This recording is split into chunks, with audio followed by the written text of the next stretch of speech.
The Lotus Sutra, Chapter 16, The Lifespan of the Tathagata.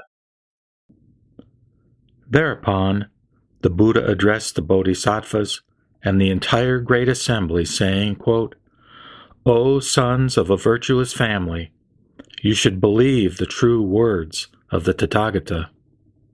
He addressed the great assembly again, saying, quote, "You should believe in the Tathagata's true words." He repeated this to them, saying, quote, "You should believe the Tathagata's true words." Then the great assembly of bodhisattvas, headed by Maitreya, addressed the Buddha with their palms pressed together, saying, quote, "O Bhagavat, we entreat you to explain it. We will accept the Buddha's words." After they had spoken in this way 3 times, they again said, quote, "We entreat you to explain it. We will accept the Buddha's words." Then the Bhagavat, realizing that the bodhisattvas continued to entreat him after those 3 times, addressed them, saying, "Listen carefully to the Tathagata's secret and transcendent powers.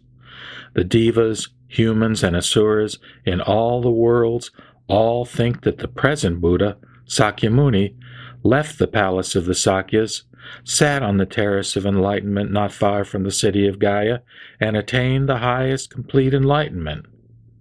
However, O sons of a virtuous family, immeasurable, limitless hundreds of thousands of myriads of kotis of nayutas of kalpas have passed since I actually attained Buddhahood.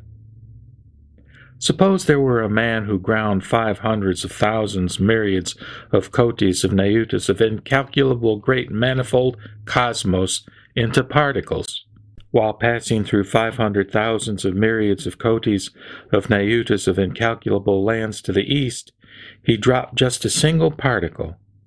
And in this way, he continued to drop the particles as he went toward the east until they were all gone.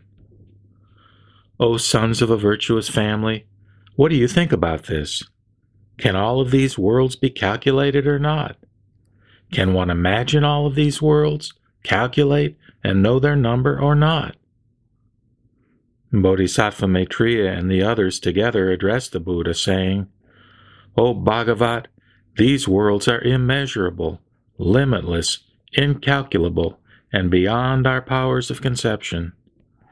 Even all the Sravakas and Pratyeka Buddhas, with their knowledge free from corruption, are not able to comprehend them or know their number. Although we abide in the stage of non-retrogression, we cannot understand it. O Bhagavat, such worlds as these are incalculable and limitless." Then the Buddha addressed the assembly of the great bodhisattvas, saying, quote, "O sons of a virtuous family, I will now explain it clearly to you. Suppose all these worlds, whether or not a particle was left in them, were reduced to particles, and each particle represented a kalpa. The period of time since I became a Buddha would exceed this by hundreds of thousands of myriads of kotis of nayutas of incalculable kalpas. Since then, I have constantly been residing in the Saha world, teaching the Dharma and inspiring sentient beings. I have also been leading and benefiting sentient beings in incalculable hundreds of thousands of myriads of kotis of nayutas of other worlds. O sons of a virtuous family, during this interim I explained about the Buddha Dipamkara and others. Furthermore, I also said that they had entered parinirvana. I have explained such things through skillful means. O sons of a virtuous family, if any sentient being comes to me, I perceive the dullness or sharpness of his faith and other faculties with my Buddha eye. According to the way I should bring them to the path, I, myself, proclaim different names and lifespans in various places. In each case, I have also clearly stated that I would enter parinirvana. Through various skillful means, I have explained subtle teachings and have made the sentient beings rejoice.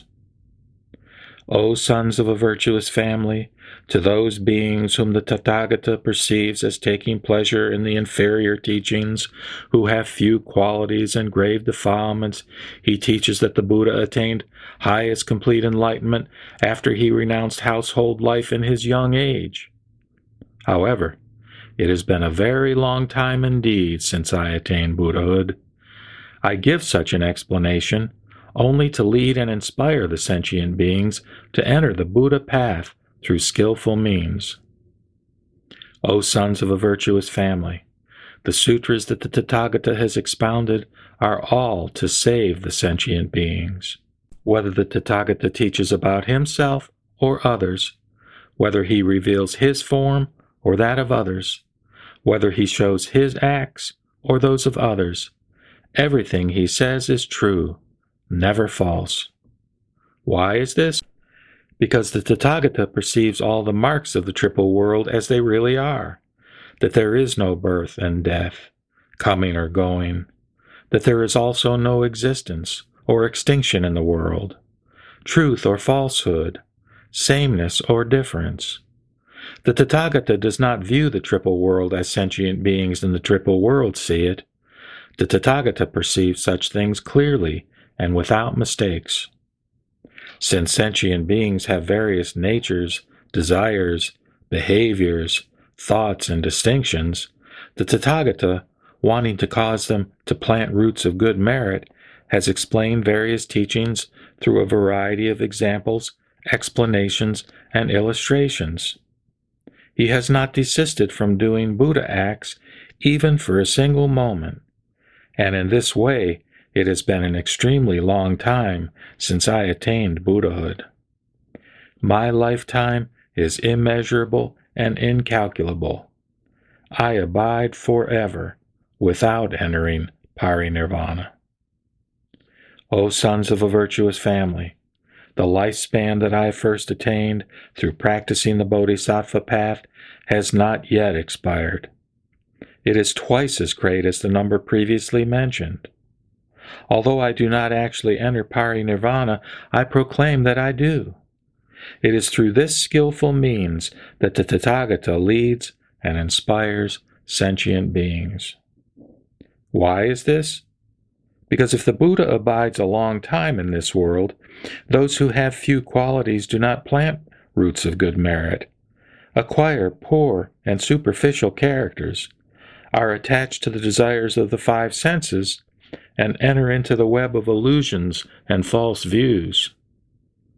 If they see the Tathagata always existing without extinction, they then become proud, self-willed, and negligent. The thought that the Buddha is difficult to meet and that he is to be respected cannot awaken in them. That is why the Tathagata teaches through skillful means, saying, quote, O monks, you should know that the appearance of the Buddhas in the world is very difficult to encounter. Why is this? Because some of those with little merit may not see the Buddha during the passage of immeasurable hundreds of thousands of myriads of kotis of kalpas. For this reason I say, quote, O monks, it is difficult to meet the Tathagata. Hearing such words, the thought that it is very difficult to meet the Tathagata will certainly awaken in these sentient beings. Longing and yearning for the Buddha, they will plant roots of good merit. For this reason, although the Tathagata does not really pass into extinction, he nevertheless says he does. Furthermore, O sons of a virtuous family, the teaching of all the Buddha Tathagatas is exactly like this. It is entirely true, never false, all for the sake of saving sentient beings. Suppose there were an excellent doctor. He is wise, knowledgeable, his prescriptions are effective, and he has skillfully cured a variety of diseases. This man has many sons, say 10, 20, or even 100 in number. For some reason, he has to go far off to another country, and, while he is away, his children, whom he has left behind, drink some poison. The poison starts to take effect, and they roll on the ground in agony. At this moment their father returns home. Some of the children who have taken the poison are delirious, while others are not. Seeing their father in the distance, they all rejoice greatly, and kneeling respectfully address him, saying, quote, "It is good that you have returned safely. In our ignorance, we took this poison by mistake. We entreat you to cure and save us, and restore us to life." Seeing his children suffering in this way, the father searches for beneficial herbs possessed of good color, aroma, and flavor, according to the medical manual. Blending them together after grinding and sifting, he gives the mixture to the children and says, quote, "This is an extremely beneficial medicine with good color, aroma, and flavor. All of you take it. It will quickly remove your pain, and you will never be afflicted again." Then the children, who have not become delirious, see this beneficial medicine of good color and aroma, and immediately take it. The affliction is completely removed, and they are cured. The remaining children, those who are delirious, seeing their father coming to them, rejoice and ask him to seek a cure for their illness. Although he offers them the medicine, they will not take it. Why is this? The poison has so deeply penetrated them that they have become delirious. They do not think that the medicine with good color and aroma is good. The father thinks, quote, "These children are to be pitied. The poison has completely warped their minds. Although they rejoiced upon seeing me and sought a cure, they will not take this beneficial medicine. I will now cause them to take this medicine through skillful means." He then says to them, quote, "You should know that I am now old and feeble, close to death. I will now leave this beneficial medicine here. You should take it. Do not worry about recovering." Having left these instructions, he goes to another country and sends a messenger back home to tell them, quote, "Your father has already died." Upon hearing that their father is dead, the children become very distressed and think, quote, "If our father had lived, he would have taken pity on us and protected us. But now, abandoning us, he has died in a distant country." They now consider themselves orphans, having no one to rely upon. Through constant grieving, their minds become clear, and only then do they realize that the medicine has fine color, aroma, and flavor. They immediately take it, and the poison is completely driven out. The father, hearing that all his children have completely recovered, immediately returns and makes his appearance. The Buddha then asked the bodhisattvas, quote, "O sons of a virtuous family, do you think there is anyone who would say that this good doctor is guilty of lying?" The bodhisattvas replied, "No, we do not, O Bhagavat." The Buddha said, "I am just like this. Since I became a Buddha, immeasurable, limitless hundreds of thousands of myriads of kotis, of nayutas, of incalculable kalpas have passed. Though for the sake of sentient beings I use skillful means and say that I will enter parinirvana, there is no one who could rightly say that I am guilty of falsehood." Thereupon, the Bhagavat, wanting to elaborate on the meaning of this further, spoke these verses. "Since I attained Buddhahood, immeasurable hundreds of thousands of myriads of kotis of incalculable kalpas have passed. I have been constantly teaching the Dharma through these immeasurable kalpas, leading and inspiring innumerable kotis of sentient beings and enabling them to enter the Buddha path. Using skillful means, I have manifested the state of nirvana to bring sentient beings to this path. Yet I have not actually entered nirvana, but continually abide here, expounding the Dharma. Although I am always among these erring beings, with my transcendent powers, I prevent them from seeing me. The sentient beings, seeing me enter perfect extinction, earnestly revere my relics, and, filled with longing, yearn for me. When the sentient beings become sincere, mild, and receptive, and, wanting wholeheartedly to meet the Buddha, are willing to give unsparingly of their bodies and lives, then I, together with the Sangha, will appear on Mount Gridhakuta. I will declare this to the sentient beings, quote, although I am always here without extinction, through the power of skillful means I manifest extinction and non-extinction. If there are any sentient beings in other worlds who respect and believe in me, I will also teach them the highest Dharma. Not knowing this, you only think that I have entered parinirvana. I see all sentient beings submerged in the ocean of suffering. That is why, by not manifesting my form, I cause them to yearn for me. Then, after awakening this longing, I appear and expound the Dharma. Such are my transcendent powers. For innumerable kalpas, I have constantly resided on Mount Gridhakuta and elsewhere. When sentient beings see themselves amidst a conflagration at the end of a kalpa, it is in fact my tranquil land, always full of devas and humans. All the gardens and palaces are adorned with various gems. The jewel trees abound with flowers and fruits, and the sentient beings are joyful among them.